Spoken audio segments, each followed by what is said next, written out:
Alright, this is the Spanish Miranda rights lab. Antes de hacerle preguntas, le voy a dar a conocer sus derechos.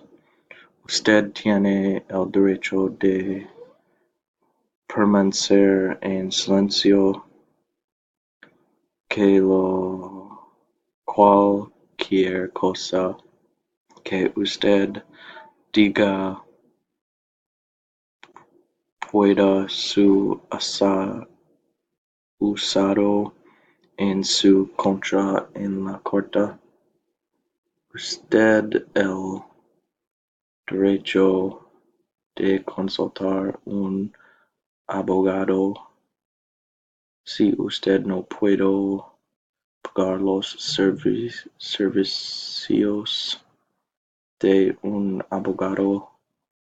Se le nombrará uno gratis para que le aconseje si usted lo desea.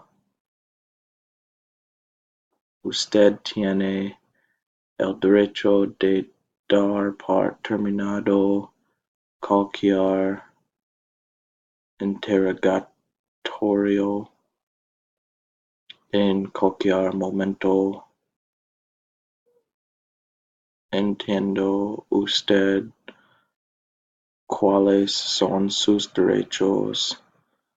¿Quiere renunciar a los derechos mencionados y hablar con nosotros